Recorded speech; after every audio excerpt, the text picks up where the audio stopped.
This should look familiar. We'll go back to the home screen.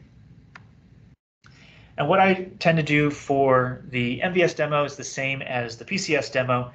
I like to kind of go step by step through the Get Started bar, just to point out some of the features that the software has. I'll add a new user, and when I'm doing that, I'll talk about the ability for email notifications as I'm putting in an email address, this initial group. This is how the software defines permissions. So we can have administrators that can do everything. We can have operators that are just testing our equipment, reviewers, trainers, things like that. I'm not going to create a user right now because we saw that previously. And then I'll go back to the home screen and I'll add a location. And adding a location, I'm talking about the use for this in filtering. If I want to divide up my instrumentation by department or by room or building, I can do that with locations. When I go to verify or calibrate an instrument, I can search and filter just on a single location. So I'm only seeing my equipment and my instrumentation.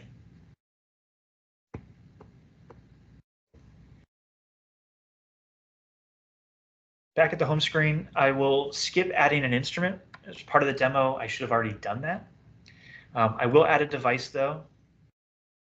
For the MVS, we're using a liquid handler device. We have a built-in catalog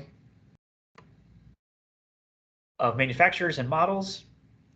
If the prospect doesn't see what they have, it's very simple to go ahead and add a new instrument. Dispense heads. This liquid handler that I'm adding, this will be the one that I'm going to be using for the demo. So you'll want to make sure that it matches what you're using. So dispense heads, if you're using an 8-channel pipette, you'll want to make sure you add an 8-channel device.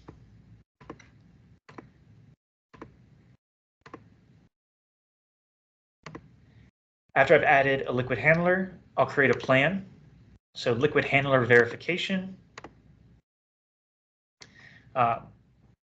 And you can go through talk about some of the options here, different plate types depending on what the customer is using. Dispense steps, and we'll see this when we get more into the software training.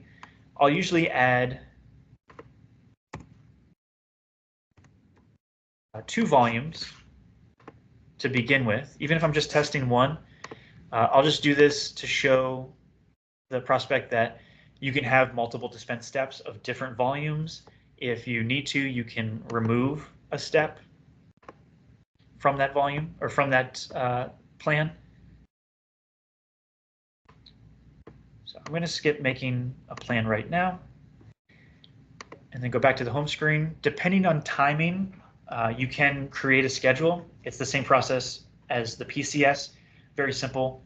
Doesn't take too long. That can be helpful if you want to demonstrate this do bar. As soon as you add that device to a schedule, it'll show up as a do liquid handler for calibration. So that can be helpful.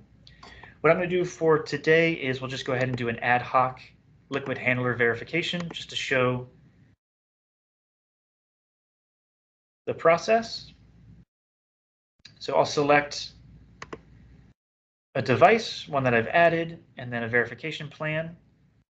We'll go ahead and start. We'll select the instrument. Now I've already calibrated the instrument. I've already run the baseline plate.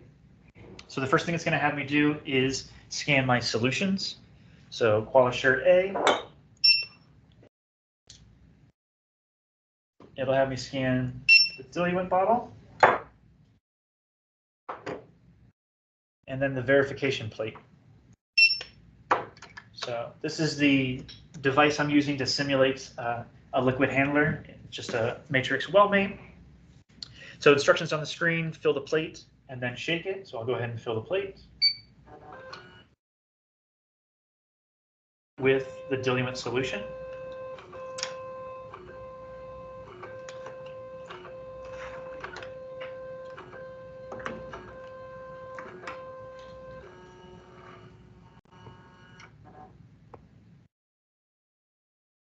Okay, so we're done. We'll go ahead and place this on the plate shaker.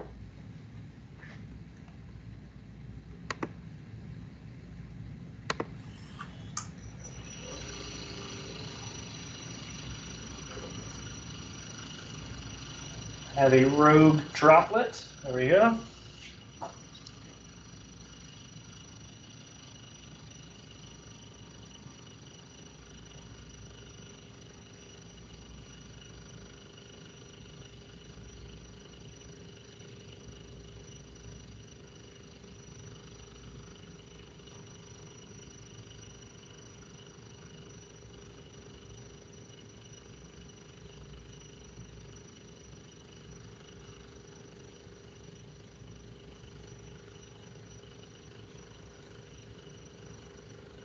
This is the longest 60 seconds of the demo.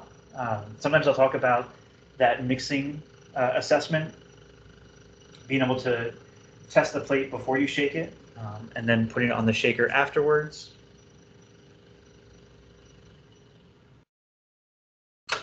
Okay, so that's that electronic locking mechanism released. We'll go ahead and take our Kim wipe, just give a light wipe to the bottom of the plate. You don't want to press too hard.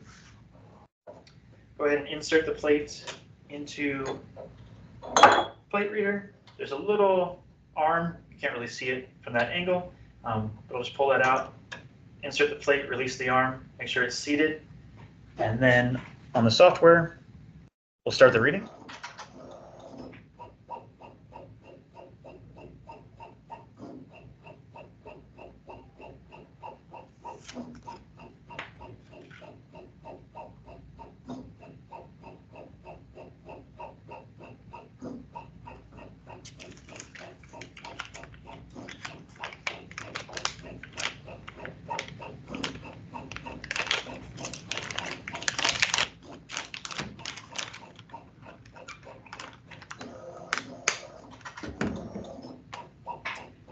So that switch there, in between the runs, it's switching filters.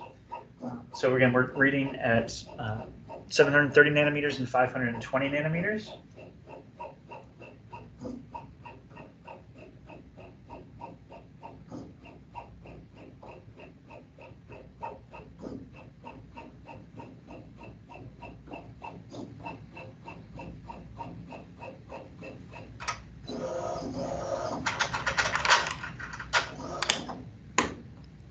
Okay, and we can go ahead and finish. Again, so this particular install of Artelware has the compliance suite option. So I'm required to add an e-signature. And